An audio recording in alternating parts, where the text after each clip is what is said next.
Born and raised in Beirut, Lebanon, I come before you today to share my vision of the Lebanon we should start building in the upcoming parliamentary elections in May 15th. Lebanon gave me a family to belong to, a language to speak, memories to miss, wounds to heal, and an identity to hold. Since the Lebanese Civil War of 1975, Lebanon has been mutilated, tortured, destroyed by mafia lords comfortably sitting on a pile of crimes and obstruction. Tragic deaths, grief, and sectarian chaos have characterized what is left of our Lebanon. My beloved Lebanese people, the time has come for you today to save Lebanon, to save what is left of our cedar, the national symbol of resilience. Our Constitution states that the people are the source of power. On the surface, the Constitution follows the dogmas of a democracy through elections, trials, and the conviction of criminals. In reality, the Lebanese people have lost their power to sect-based power sharing. In reality, Lebanese people are oppressed by a system that does not allow their acquisition of power. Why is Lebanon so divided, even when we share a common plight of corruption and misrule? In Lebanon, history is a political construct of opposing narratives that focuses on division rather than uniting the people. Nations and people should be tied by the same land, but mostly by the common understanding of the land they inhabit.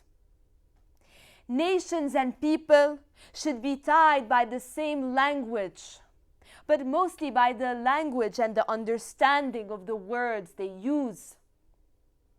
Nations and people should be tied by the same traditions, but mostly by the lifestyle in unity they conduct. And as for Lebanon, this nation and its people are untangled as ever, because we all speak Arabic, but in different dialects. The dialect of supremacy, the dialect of sectarian hunger, the dialect of money and political enclaves, the dialect of revenge. In Lebanon, we must create a common history and abolish historical amnesia to construct a unified story. Our official historical narrative needs to incorporate the diverse voices in Lebanon and reconcile the patchwork of political perspectives on the meaning of being Lebanese. And once we do that, we will be able to gradually rely on the same definition of a Lebanese nation and a Lebanese identity.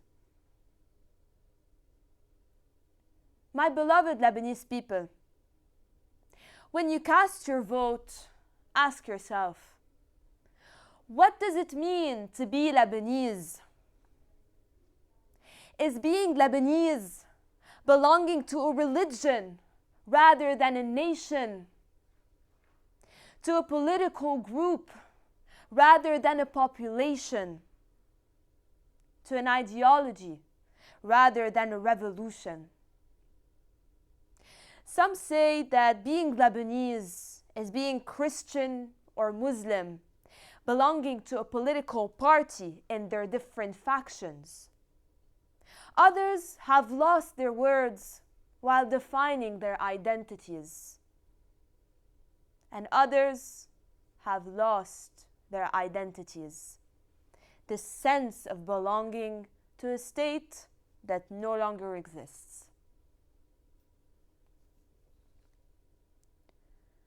what you will see in the crowd of voters are Lebanese citizens who, like you, hold a Lebanese passport, who live in the same territory, but who do not breathe for the same Lebanon. People who live in the same state, but do not belong or believe in the same nation. Remember to ask, what if? What if our nation was built differently and ruled by leaders that represented us, the people? What if we knew what it meant to be Lebanese? Remember that you were not allowed the luxury of rest, but only to fight and watch your finances, your house, your country, and your dreams crumble.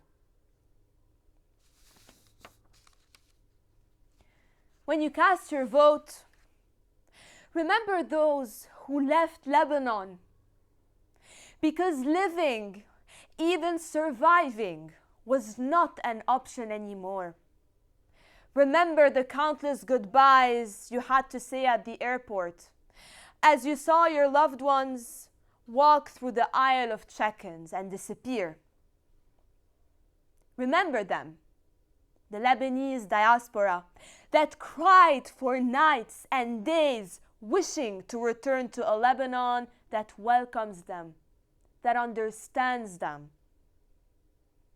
The diaspora that felt the Lebanese heartbreak through television screens, through their mothers' cries, through their friends' desperation, through their frozen assets in the banks. And yet, the Lebanese diaspora still wakes up on a Sunday morning to vote because they believe that one day we will all be back home, that they will know what it means to live in a home, to live in a Lebanon that wants and needs to live for them.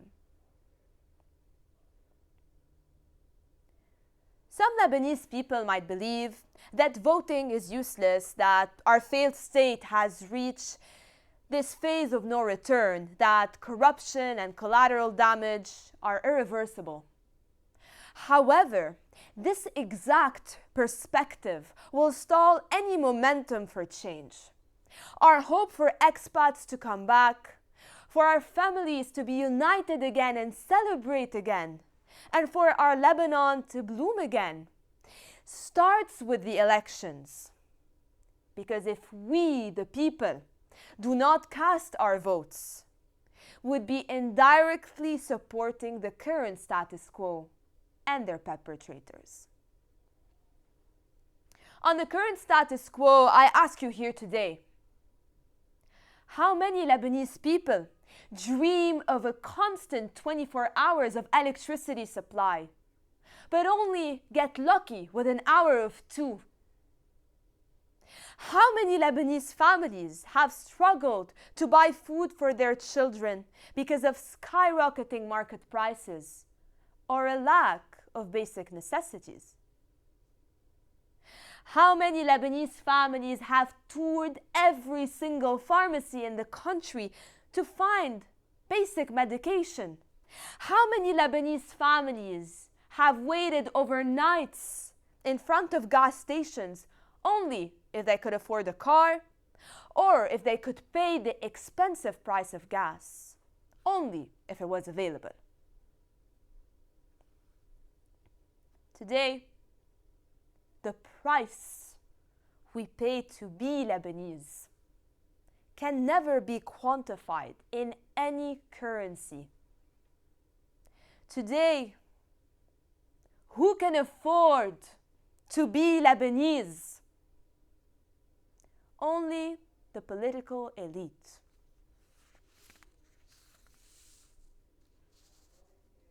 When you cast your vote, remember that although Lebanese homes might be shattered, they are not destroyed. Even even if Lebanese hearts might be broken, they did not stop bleeding. Our dreams might be damaged, but they are still persistent, like us. Allow yourself to be one of the architects that designs a Lebanon you want to belong to, one that makes space and opportunity for your ambition and your dreams. Allow yourself to imagine how together we will hold the pen of unity and freedom to rewrite our broken constitution and formulate our rights. Because when voting together, we will be honoring the victims, those who died for a state and a country that never lived for them, the victims of the Civil War, the victims of the Beirut blast, the victims of every explosion that tore our country apart, a Lebanon that needs to be revived.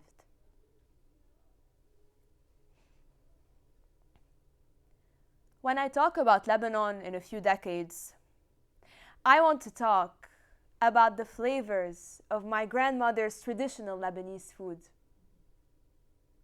I want to talk about my grandfather's poetic verses, about the way his tears crawl when he spells Lebanon on a piece of paper. I want to talk about the narrow streets of Beirut, where music is blasting on a Friday night, filled with people who said yes to life. I want to talk about the heartwarming scent of the manouche flatbread on a Saturday morning. The way manouche is solid around the corners and soft at its core, just like my Lebanese people. I want to talk about how small Lebanon is on the world map, but how big of a place it holds in my heart. In a few decades, I want to see the vegetable merchant that crosses the main road of Beirut, smiling from ear to ear. I want to listen to the church bell when they ring, the muezzin when he calls to prayer, and the way they intertwine in this magic of religious unity. I want to taste the bitterness of the Lebanese coffee over a heated political conversation on family reunions. I want to see Christians, Muslims, and people who belong to different political factions speaking the same language. The language of unity, peace, and reform. I want to learn about how the first alphabet was written and discovered in Lebanon. I want to use this alphabet to adore the earth I was born and raised in, the earth that carried me towards my dreams, the reason I am here, standing in front of you today. I want to scream Ahla wa Sahla while welcoming tourists to our beautiful country, and Yalla Habibi when crossing the streets of Batroun. In a few decades, I want to embrace the Lebanon of the people rather than the Lebanon of the thieves in power. My beloved Lebanese people, above all, I want this next generation to be born and raised in a Lebanon that loves them, protects them, represents them, a Lebanon that lives for them. I want them to grow up with a unified once upon a time, narrating Lebanon as a story for all, as a plot twist with a happy ending. Today, through elections, we have the will, the power, and the resilience to be we, the Lebanese people, the protagonist of Lebanon's fresh start. Because this is what it means to be Lebanese citizens, to belong to the same nation, to dream with your eyes open, and to achieve with your heart open. Right next to your Lebanese cedar, right next to your first Arabic words, right next to your people, right next to your heartbeat. And this heartbeat is Lebanon. It has always been Lebanon. Thank you.